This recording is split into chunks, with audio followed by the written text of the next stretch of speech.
This is Jose Merino, Editor-in-Chief of the Neurology family of journals.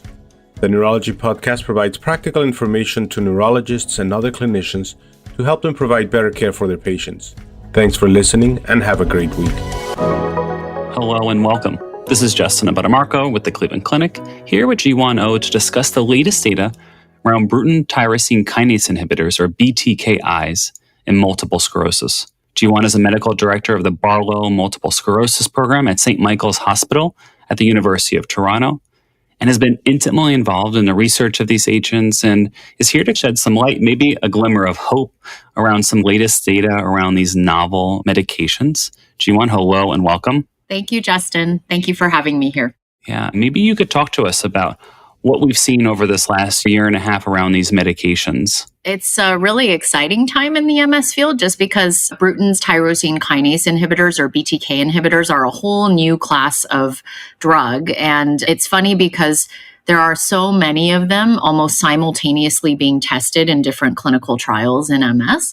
And there actually, to be honest, have been some ups and downs just because the first BTK inhibitor, Abbatemarco, the results were reported at the very end 2023 and early 2024. And everybody was a bit disappointed because those clinical trials, the two phase 3 trials of Abbatemarco and relapsing MS, really did not show very much in terms of its effect on relapses or disability progression versus teriflunomide. So everyone's been holding their breath, waiting for the next round of data to been reported. And really exciting is that in the fall, the first reports of Tolebrutinib, which is also another BTK inhibitor, next in line after Abbatemarco to report these clinical trials. The first 3 trials showed some really interesting results.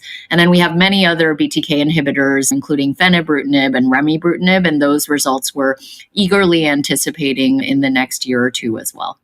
It has just been like a roller coaster ride, and it's amazing what a year will do. Last year, some disappointment, and this year, maybe a little bit of a different spin. How do these medications work, and what makes them different than some of the other disease-modifying therapies currently available? Sure. BTK is an enzyme that's pretty widely expressed in many cells in the body. And in MS, as well as probably some other inflammatory diseases, we're really interested in BTK inhibitors because we know that BTK plays a really important role in B cell maturation and proliferation.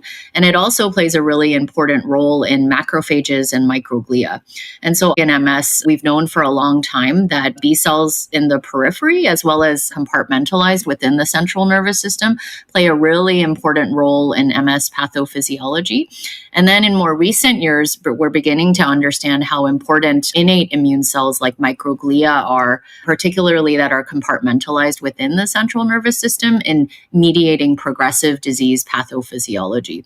So because of this reason, and that BTK plays a major role in B cells and microglia, and if we have an agent that can inhibit pathogenic B cells and microglia, this is a way that we might be able to modulate not just peripherally mediated disease processes, which we think are responsible for relapsing disease biology, but the really exciting part is that if these BTK inhibitors can modulate B cells and microglia within the central nervous system, we may be actually able to beneficially modulate some of the cells that we know are drivers of progressive disease biology within the central nervous system. And so what's really important about BTK inhibitors as well is that they're all small molecules. And so many of them can very easily cross the blood-brain barrier and get into the brain. And so that's a really important first step because many of the treatments that we currently have for MS aren't able to cross the blood-brain barrier so easily.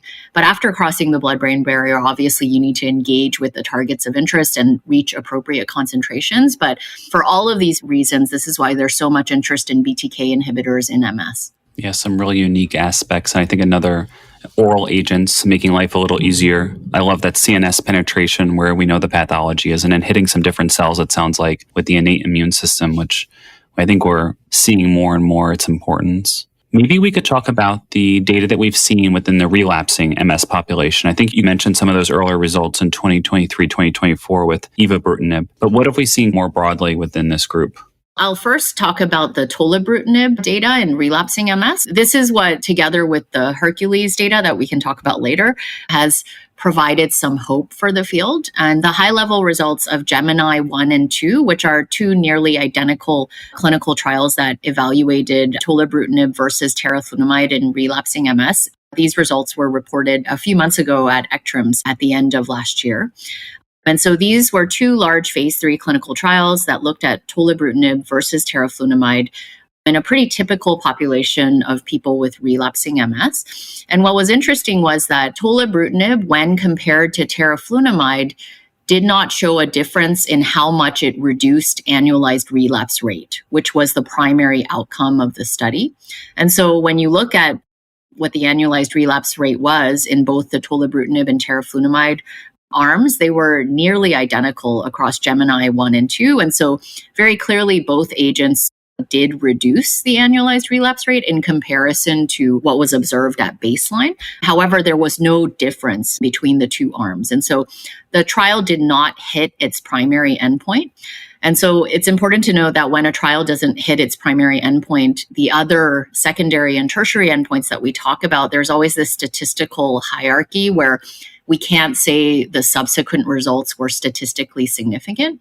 However, I think it's important to discuss them because they're really interesting. So despite the fact that Tolebrutinib did not show a difference in reducing annualized relapse rate versus Teriflunomide, when you look at the key secondary endpoints of interest, which obviously in an MS phase 3 clinical trial are confirmed disability progression at both 6 months and 3 months, Tolebrutinib very clearly showed a lower risk of confirmed disability progression at both 6 months and 3 months in the range of around 30% versus Teriflunomide. So this is really interesting just because in a relapsing MS population, we typically think that at least most of the agents that we currently use, a reduction in relapses is probably the major reason why you also see a corresponding reduction in disability progression. But when you compare these two agents side by side, clearly there was no difference in Tolebrutinib's ability to reduce relapses in comparison to the active comparator Teriflunomide. But it's really striking that despite this, there clearly was a bigger reduction in the risk of disability progression in people treated with Tolebrutinib versus Teriflunomide.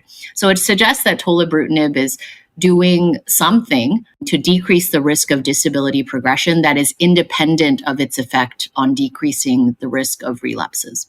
And again, I think it raises some questions on how we think about MS pathophysiology. But what we saw, maybe just a high-level review, not clearly impacting our inflammatory disease activity, relapses, MRI, but this disability accrual in this relapsing population, there was a little bit of a signal there. Could you talk about that, this continuum that we're thinking of MS on, and the fact that we sometimes will artificially define patients as relapsing versus progressive? I think this is a big question right now in the field, and we're really struggling to try to figure out how to best subtype or categorize MS. But I think all through our training and in medical textbooks, whenever you see MS, you see this really nice categorization of MS into distinct subtypes.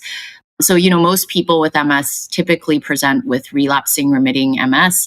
And then some people over time can convert to secondary progressive MS. And then some people present from the beginning with progressive symptoms without any relapses. And these are people that we like to categorize as primary progressive MS.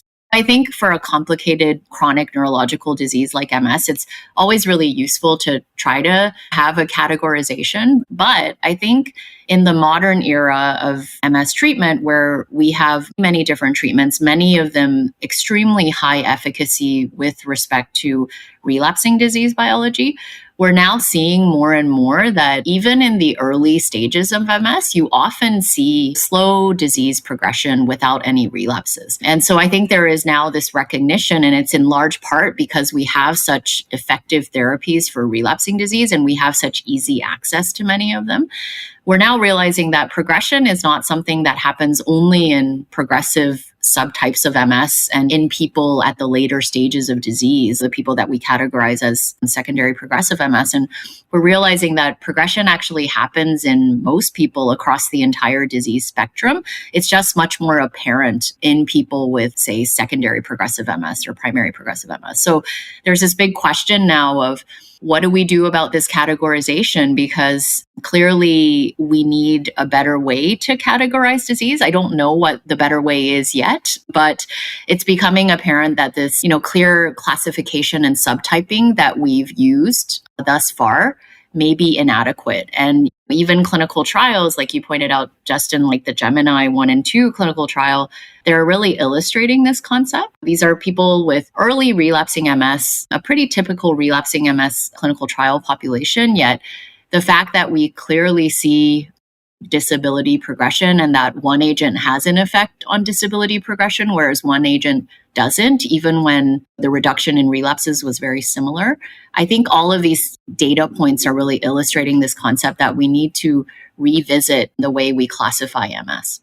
Oh, that's such a helpful high-level review. And for folks on the ground, right, this remains the biggest unmet need. I can't tell you how many times we all feel that helplessness sometimes in the clinic. And so the fact that we can share some hope, that we're better understanding, and then have some maybe potential ways to intervene is just so exciting. And maybe that leads us right in. What data have we seen about Tolebrutinib in the progressive MS cohort so far? So this was the really exciting part, and what I think really offers the field a true glimmer of hope. So the Hercules phase 3 clinical trial was also reported at the same time as the Gemini 1 and 2 clinical trials that I just talked about. And so Hercules was a really unique phase 3 clinical trial because it looked at the effect of Tolebrutinib versus placebo in people with non-relapsing secondary progressive MS. So these are people who have SPMS but had not had a clear clinical relapse in the 2 years prior to entering this study. We have had a number of clinical trials in the past that have looked at progressive subtypes of MS, but there actually hasn't been a clinical trial thus far that really tried to select for people who have much more dominant progressive disease biology. So these were people who clearly were labeled as having secondary progressive MS, but really importantly hadn't had a clinical relapse prior to entering the study in the 2 years prior. And so in this population, what Tolebrutinib showed was a very clear reduction in the risk of disability progression versus placebo, and it was 31% of a risk reduction. And this was seen with both 6-month as well as 3-month confirmed disability progression, which is really noteworthy. And in addition, when you look at confirmed disability improvement, there was a pretty significant effect in the range of almost 80% higher chance of disability improvement in people who were treated with Tolebrutinib versus placebo. Overall, really exciting for the field because it showed that Tolebrutinib in a population of people that really had predominantly progressive disease biology very clearly showed a reduction in the risk of disability progression over the time frame of the study. Yeah, we're never talking about disability improvement, especially within this cohort. So this is really incredible. And I appreciate your points about, I think we've talked about some medications in progressive MS before, but this trial was really doing something unique in taking patients without clear inflammation and making an impact. Is that okay statement to make? Yes, absolutely. And then with any new medication, we always want to talk about side effects. What safety signals did you see with this class of medication?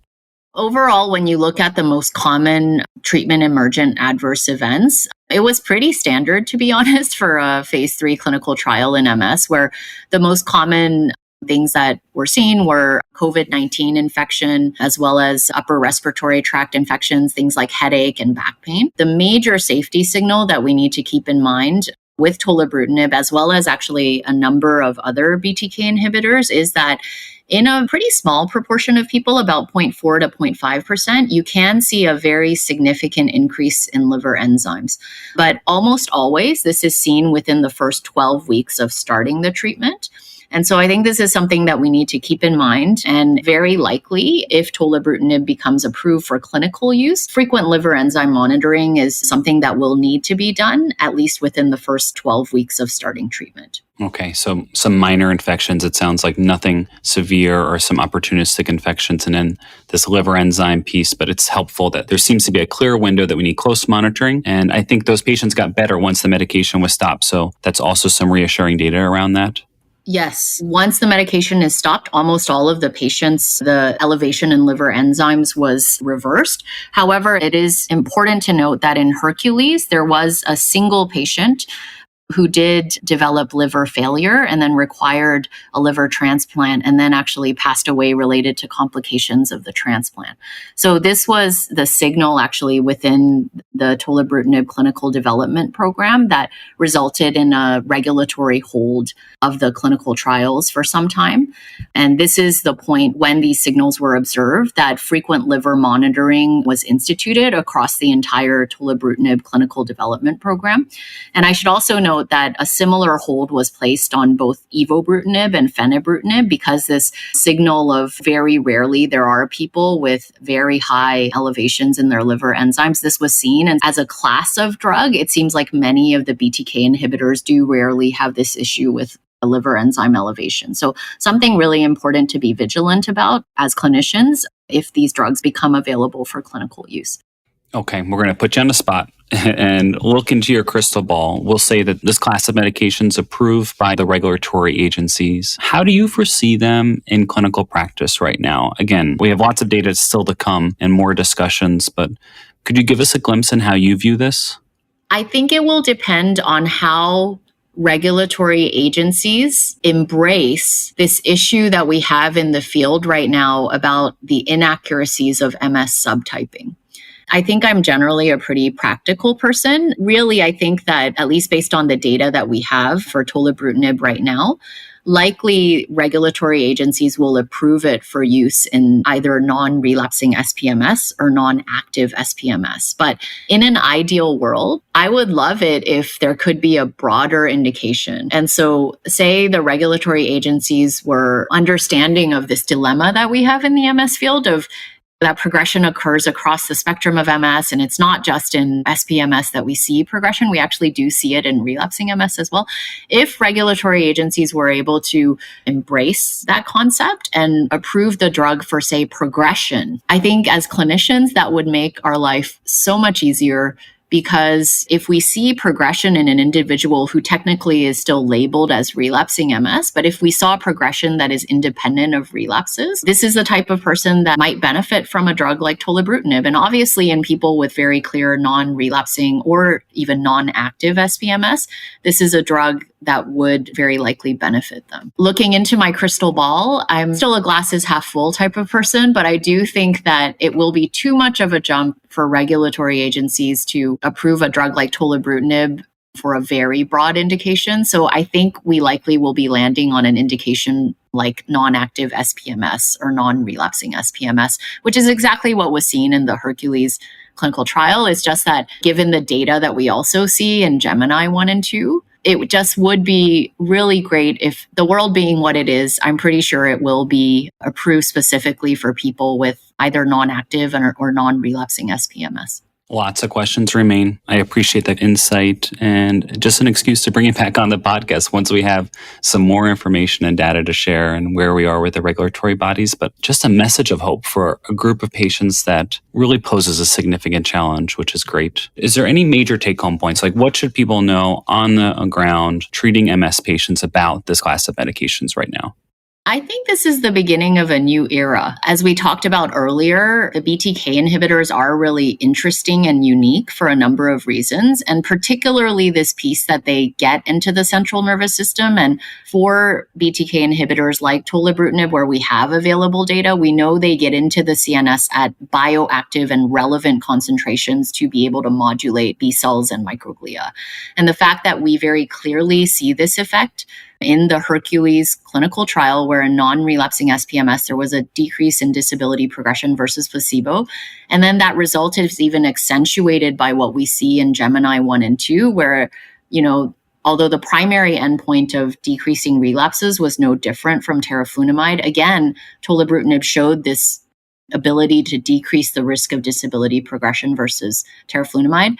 All of that to me indicates that Tolebrutinib is doing something that our existing therapies are not able to address right now. So it's the beginning of a new era. And I'm so happy that there is good news that we'll be able to tell people living with MS. And as a clinician caring for a lot of people living with MS, it just is wonderful to be able to talk about a new potential treatment that can do something that our existing treatments cannot.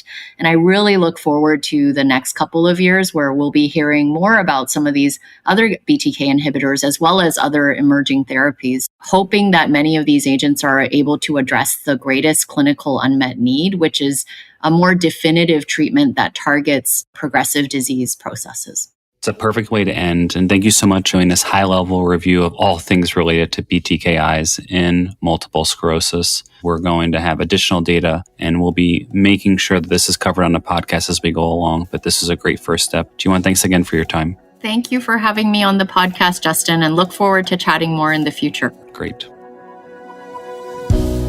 This is Stacey Clardy, your podcast editor. If you've enjoyed the podcast, please take a few moments to subscribe, rate, and review the Neurology Podcast through Apple Podcasts, Google Podcasts, Spotify, or wherever you listen. And remember, you can always head to neurology.org/podcast for our full list of past episodes, or you can also search by keyword in your podcast app for any neurology-specific topics you want to learn about.